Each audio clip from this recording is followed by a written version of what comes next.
In real life, Star Wars Destiny is alive in Swindon, and today I'm here with Casero, who flew across the pond to participate, so I'm getting a recap. A huge shout out to our channel members for supporting what we do here. If you want to get involved with the channel and the Dice Commando community, please consider joining as a channel member. Remember, these videos are only possible with your support. You can show that support with a like, a subscribe, and by leaving us a comment and sharing your feedback. Community first, and go Commando. Hey there, Star Wars Destiny folks. Welcome back to Destiny Fridays. As mentioned in the intro, we're joined today by Casero. How's it going, my friend? It's going great, man. Glad to be with you. Yeah, so I was asking you in the intro, what made you decide to fly all the way across the pond to roll some dice in person? Well, I think the headline is where you ended. Rolling dice in person feels like a real treat these days, especially for someone like me who sort of arrived in Destiny just when FFG was winding down and COVID was picking up. But, you know, I've had a chance to get to know some of the Echo Base guys from a distance. They were super welcoming to me and my kids when we first started playing virtually. And they started talking about this Prime that they were organizing in Swindon. It's about 45 minutes or so west of London. And I looked at flights and I said, man, like, I can find a cheap ticket from Boston. I could actually make this happen. So I did. There you go. Well, yeah, so for those who may not know you, the Destiny community is pretty tight-knit, but for those of you who don't know you or the boys, give us the rundown. Who are you? As you mentioned, you came in right at the end, but what's your Destiny history? Yeah, so Casero, my name's Casey. We're based in Boston, and our Destiny origin story is that I've got a now 9-year-old and an 11-year-old, and their grandparents had given them one pack each of Spirit of Rebellion cards kind of late fall of 2019 without any clue what they were giving us. We're kind of a gaming family, and so it was cool. And my youngest, who at that point I guess must have been 6, created a game that we could play with 10 cards and 2 dice. But that didn't last very long, and so we kind of grabbed a 2-player set and a booster box for Christmas, and we got hooked. So that kind of got us going, and then we were, between the boys and I and my wife, we were kind of in a meta of 4 for a couple of years. Sure. And then we found ARH through your cast here on Dice Commando. As you were doing some kind of seeking answers spoilers, and we said, wait a second, there's a whole nother world. So that kind of got us into it. Oh, so even though you came into Destiny, I didn't realize that you hadn't intercepted ARH until later on. That's interesting. Yeah, I think our initial sense, as I had kind of poked around a bit, because you're scooping up booster boxes cheap here and there, which we were able to do and start to build out our cards. And we got to know Kingwood a little bit. We had Trey do a couple of his custom decks for us, which were good. But at that point, I think that there were multiple different community initiatives. And so we didn't look deeply into any of them without really kind of knowing what it was all about. And so I think we got a sense of how, I don't know if professional is the right word, but how solid the design and the whole kind of game plan was for ARH when we started watching Dice Commando. Mm-hmm. Yeah, that's fair. I mean, they've been doing continue to do a fantastic job over there at ARH. Yep. Right, so the tournament, why don't you go ahead and give us kind of a blow-by-blow, what you were playing, how it went, and just your take on the day. Then I'm going to be taking some notes, but curious to hear about it. Sure. Well, I will say this was the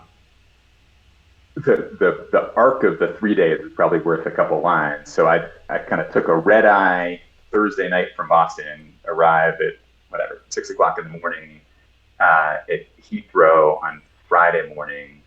And then I had a chance to spend the better part of the day with Echo 3 or Ollie, who I think folks probably know if you've been watching Dice Commando, has been the kind of lead set designer for the last couple of sets. So we went up and kind of hung out walking around Oxford. We ended up lucking into some nice weather, which was a total treat. I mean, he's obviously super influential in the game right now, and also just an amazing human being. So that was cool. And then we kind of drove out to Swindon, which again is about an hour west of London. Met up with some other folks, so Lando Wonka, who folks will know, and this guy Jamie Rogue 5. and we played some Destiny at the hotel, and we had some drinks and had some food, and then kind of met up with the rest of the crew the next day. We ended up with 8 of us at a local game store. A couple other folks were hoping to join, but had to drop at the last minute. But it was a great number because we could sort of get a bunch of games in.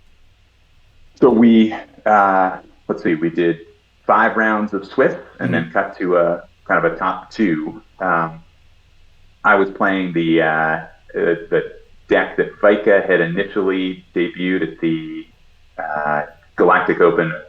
Let's see, when was that? I guess a month or so ago, with FN and the new Yellow Maul, which is a blast to play. And I think he's been fine-tuning it and tinkering with it. I've been tinkering with it. Had a chance to play it enough. It's the idea behind FN and Maul is you're able to do a bunch of indirect with Maul's power action. FN kind of gets the weapon on and is doing a bunch of direct damage. But really, everything else in the deck is either things that keep you alive long enough to win, or almost a bunch of scenarios that you can set up that then blow up in your opponent's face. And I'm finding I really like that style of play because it feels a little bit like a chess match. You're kind of tight-roping your way to try and stay alive long enough while you're in the middle of trying to set up each of these kind of scenarios against your opponent. So I've been having a lot of fun with that one. Nice. What were some of the other decks that impressed you or did well on the day? So Mordots ended up kind of winning the tournament. He was my first matchup, and probably the matchup that I would have needed to get really lucky to beat in the finals if I'd gotten there. I lost that first one to him. He was playing a Snoke Sunterfell pairing, but the goal was to get Tydirium out, and you're then able to kind of kill Snoke, bring Anakin in with Watch Your Career with Great Interest, and against a deck like mine that sort of do an indirect across the table, it plays right into what he's trying to do, because as long as he's got Tydirium, he can kill Snoke whenever he wants, take all that indirect, and then it's sort of doing what he wants.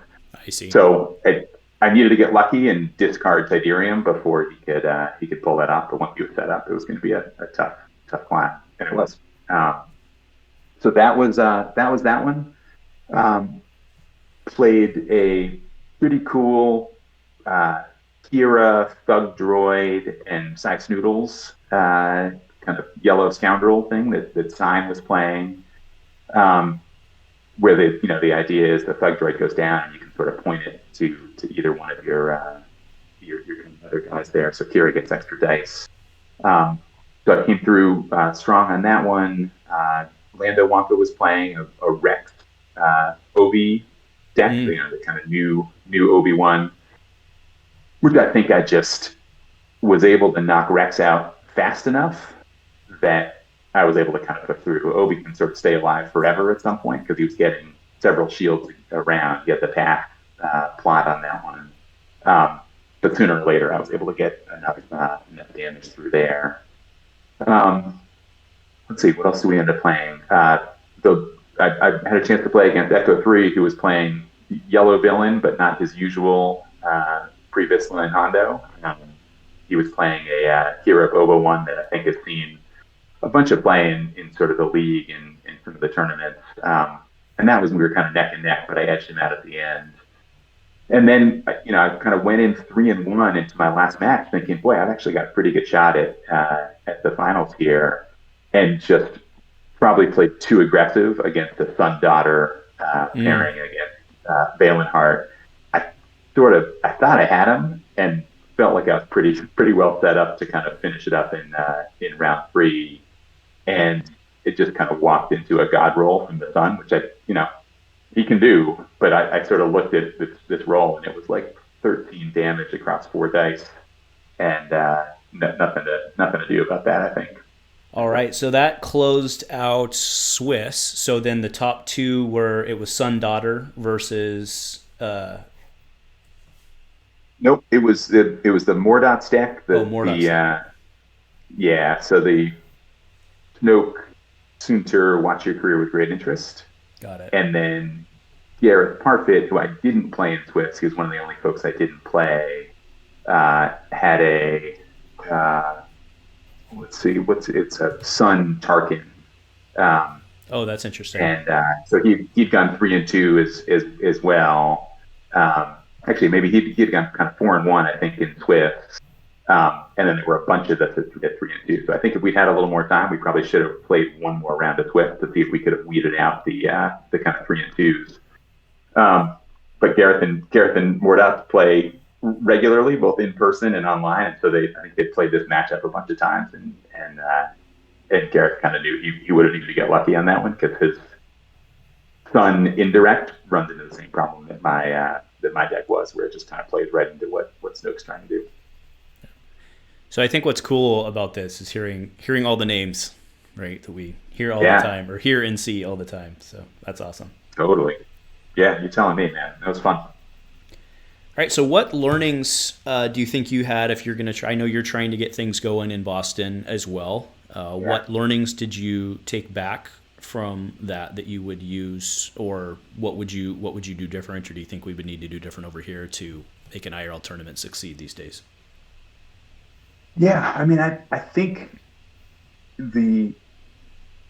what Lando has done for the kind of UK community is what we hear from other kind of organizers. You know, Jim the Tank and his guys at Silver Sun Games in New York, and I think what Liquid Snake just did in Toronto is you got to be willing to kind of bring decks for people to play with, because not everyone's going to have printed cards. You've got to be willing to sort of find ways to bring people in. So in this case, you know, the prizes are cool from the ARH Prime kits, and obviously, you know, you layer in a hotel and a flight. It was expensive for me in relative terms, not something I could do very often. But for other folks there, you know, it was an hour or so drive because he found a place that was relatively central. And for folks that had the cards, great. If they didn't have the cards, he was going to provide them. And then we kind of organized some pieces around the edges. I think Lando or Mark, as I know him, you know, his philosophy, I think, is play as many games as possible. So the 5 rounds of Swifts cut to 2 was definitely a goal of let everyone play a lot. And then, you know, we made sure that we had a plan for dinner that night, and we had some other games. You know, we had the new Star Wars deck builder game. You know, we could play casually the night before. You know, I think the idea of, for folks who love this game and are looking to play in person, the community is really special, and feeding that above and beyond what the actual organized play is feels like a really important key. So that's my sense for something like a tournament. Now, in Boston, where, you know, there has been a scene in the past. In fact, I think a lot of the Hyperloops guys are actually Boston-based, or were Boston-based some years back. You know, I'm a little bit starting from scratch, almost like an archaeologist right now, kind of unearthing where are their players and where are their folks who are interested in this game, and picked a local game store that we love and said, hey, you've got your open game night, and we're just going to start promoting. We'll be there with some decks. You can either come and learn it for the first time, or if you've been wanting to play and haven't met anyone, like, come on in and play. And it's been cool to start to see the response from that. So eventually we'd like to get to a point where we can do some kind of tournament there too. But right now we're just kind of reeling people in. Sure. So in working with the LGS that you're working with, since there's no product to sell anymore, how have you approached that conversation? So far it's been, you know, they have their open play night, which is, you know, as long as you buy a drink, or they've got kind of a cool bistro where you can kind of snap up a snack. It's easy, right? Because people come in anyway. It doesn't have to be a kind of pay to play piece, and I think they're excited to get folks into the store.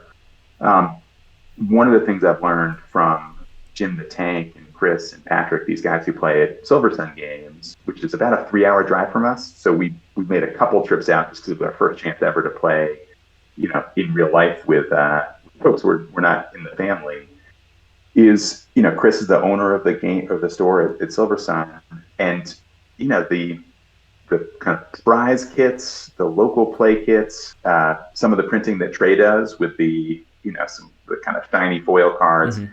He's been able to actually turn it into, it's probably not big bucks, but it's a regular event that they actually have folks kind of pay into. And so it's creating a bit of revenue for him at the store and also feeding the community. So I bet we'd be able to do that at Omar's, which is our kind of LGS here. Right. So since you mentioned that you started with the boys and they're getting older and their interests and stuff will change, how have you adapted that with, because they started young and now they're getting older. How's that all work? Yeah. So, sorry. So with the boys getting a bit older, I think there's a couple things going on. One, our sort of older of the two still likes competing. I mean, he's kind of played in the league a couple times. He qualified for the Mortis Invitational a few months back. So they still like playing. They like playing on TTX too, and they're, in this case, really excited about getting a local scene going, and they want to introduce their friends to the game. So in this era, we'll see, but they're still pretty engaged and pretty excited. I think they're both much more creative deck builders than I am, which is kind of fun to sort of geek out at. So we'll see. Now, a bunch of their friends play Magic. Someone just introduced them to Yu-Gi-Oh, but they also want to play Genshin Impact or Zelda. So there's obviously going to be some competing interests, and they're also pretty sporty kids. So there's soccer schedules and there's stuff to kind of work around. Yeah. Well, so that's good. I think we'll see. Yeah. Yeah, it's just interesting because you've gone. I mean, it's hard to remember that it's been three years since the pandemic started, right? So, I mean, going from 6 to 9 is a big change, and I was just curious how you approach that. Yeah. I know, Wook's got his boys as well, and he's been doing the family thing as well, doing the whole family play thing. I just think it's really awesome that's why I got into Destiny to begin with, was I read it for the first time, and I was like, this is a game I can teach my wife to play or someone else to play, and I think it really embodies why Destiny is awesome. So I think that's great. Yeah. And again, I think right now they're, we still watch the Commando cast every week together. They're, interested in what's going on in the broader community. And, that probably won't stay the same forever. But I think right now they like playing Destiny. It's one of, not the only thing they do, it's one of many things that they really like doing. And being able to kind of keep that community active is something that I'm kind of digging right now. Awesome. Well, I think that's great, and shout out to both the boys. If you're watching together in the end, shout out to both the boys. It will, for sure. All right. Well, one last question for you, and we'll wrap up. So, aside from your trying to build the local community there, what's next for you in the world of Destiny or gaming? What are you looking forward to coming up? Yeah, look, we'll have a new set coming out in a couple of months. Sounds like June is probably the time frame, and at this point, I'm a believer in what the kind of ARH design and kind of playtest folks are doing. So I'm excited to see what they've got up their sleeve. I think there'll inevitably be some Andor theme to it, which we're excited about. And I've been thinking. I did a little bit of kind of Destiny history, listening, between doing dishes and folding laundry and stuff over the last few months. Listened to a whole bunch of old casts.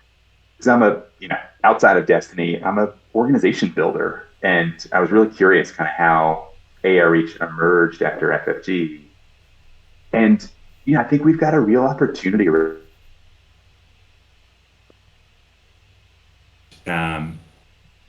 There's pockets of people playing all over the place, and trying to figure out how to knit that together feels like the challenge right now. So I'm going to keep trying to see how I can contribute to that along with everybody else. So that's what's on my mind. All right. Well, yeah, since you were with them in person, you probably got some super secret info on the next set, so I won't ping you too bad on that one. But I am curious. I'm looking forward to, because this will be the first set that triggers ARH's own rotation. They'll be rotating their own stuff, so I'm very curious to see how that gets approached with reprint lists and all that. But we'll put a pin in that. I will say, my Darwin, our older Casero family member, explicitly sent me over to ask Echo 3 to make sure Extremist Campaign ends up on the reprint list, because he likes playing Pre-Vizsla and Hondo too. So I at least kind of conveyed that message for some reprint staying power. Yeah. I would think there's going to end up being like 2 reprint lists, but I don't know. We'll let them deal with the logistics of that. So. Need to see for sure. Yeah, it's complicated, right? Yeah. Once you're a couple of big milestones, right? Having this most recent rotation with no more FFG cards in standard except for Echoes of Destiny, and now the first time rotating out one of the ARH sets is pretty wild when you kind of go back a couple of years around, will this or won't this work as the sort of renewed hope experiment. Yeah. And it's also an interesting milestone for them, right? Because if they start reprinting their own cards, in theory, their sets can be smaller going forward, right? Or the same size, but smaller. You know what I mean, right? If you're using 15, 20 recycled cards, it saves you testing time. It saves you design time. Totally. Yeah. And I think, how many times have, folks like yourself or others in the design space kind of talked about, the real question is, when you look at a card, is this going to do it better than something that already exists or more interesting than already exists? And if there's some things out there that ARH has built, maybe some of those stick. So yeah, it's going to be really interesting to see how they approach it. Absolutely. Well, we will keep our eyes peeled. Well, hey, I want to thank you so much for taking time out of your night and your family's night and staying up. It's all 10:30 for you already. So thanks for taking the time. This is very interesting. When you told me you were flying across, I was like, oh, we got to chat. We got to chat about that. Yeah, for sure. Well, any shout-outs you want to give? Right? Go ahead. I was going to say, I realized as we were texting that day, it's probably just as fast to fly to London as it is to fly to Portland. So it's the kind of perk of being on the East Coast is that kind of trip across the Atlantic's actually not so bad. Yeah, it's from Portland. It's usually 5 to the East Coast, but then it's like 5:45 if you come this way, right? With the way the world turns, right? So totally, yeah. Right. Well, do you have any shout-outs you want to give before we wrap it up? Honestly, man, I think I've said a bunch of them along the way. What I will say is, I know you've been kind of reflecting on how folks engage with Dice Commando content on Destiny. And I got to say, the number of times folks have kind of mentioned, oh, yeah, I watched this on a Commando cast. We were having dinner in Swindon, and people are like, oh, yeah, I've been trying this kind of new, Roken kind of deck with big blues. And so I know we all probably need to find a way to kind of make that engagement visible, but this matters. The content you're producing matters. The content that Echo Base matters. The Maz's Vault things are introducing people to characters all over the place. On the Censors had their whole How to Destiny thing, which I think a bunch of us watched. So I appreciate very much what you do. I think it really matters in keeping this community going. Oh, well, thanks. Well, there's no plan on going anywhere. I would just like to see more clicks, because that means we're getting bigger and we're not getting smaller, right? So totally. Yeah, no, I hear that. Makes sense. Yep. All right. Well, once again, I will thank you, and you got to say it with me. Go Commando. Go Commando. See ya.